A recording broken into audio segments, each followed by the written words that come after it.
brave ladies. Persevere, fight for every stroke. You get out of rowing what you put into it, which I think is a great metaphor for life.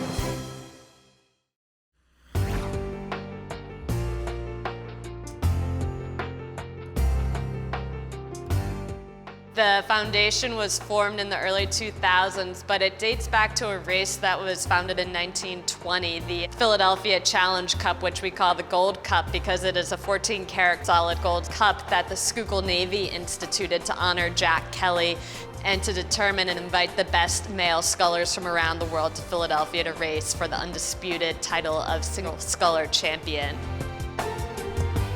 The cup disappeared in the 60s for about 50 years, and a group of rowing enthusiasts actually found it and reinstated the race around 2011, and we also expanded it to women.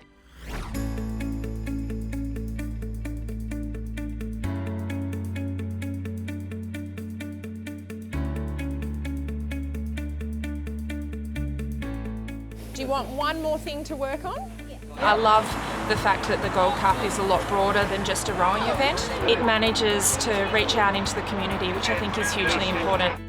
The Gold Cup Foundation's mission is not only to celebrate international sculling and to bring awareness to Philadelphia, but a huge part is promoting youth development and youth access to sculling.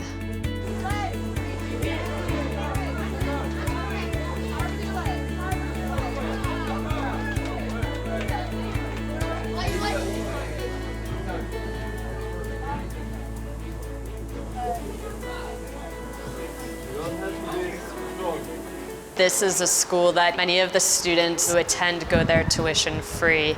And these 6th through 8th graders are from the Allegheny West portion of the city, which is typically described as an under-resourced area of the city. So these are students who normally would have no exposure to rowing. It was actually fun because we got to sit there and work extra hard.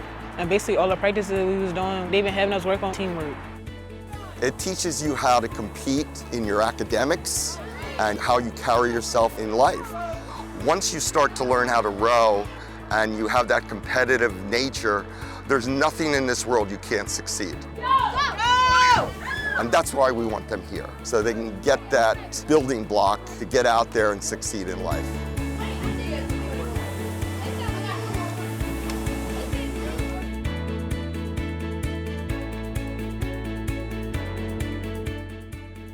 Rowing, especially in the big boats, requires teamwork, but that's also translatable to the erg. So we had them lined up across from each other and taught them how to row in time with each other. So when they ultimately are able to get into a boat, they understand the idea of timing and anticipation and having trust in their fellow teammates. It was a good experience, and I think that people learn a lot over the couple Saturdays that we have been coming. Before I didn't like rowing, but now I actually enjoy it. Keep it going, keep it going. It's great to see people that probably wouldn't get the opportunity usually to be able to have a crack at rowing, because I think it is a great sport.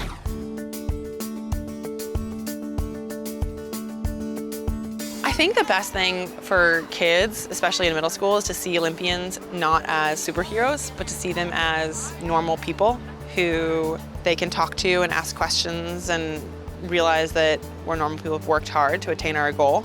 Mostly I would see some of them on TV, but this time I got to meet some of them and train with some of them and actually row with some of them. And that's the great thing about being an elite athlete, I guess, and an Olympian, is giving back to young kids and seeing the joy that they get from what we do. I think we're very hopeful for the future, and that we hope to expand to not only St. James, but maybe perhaps to a few other schools.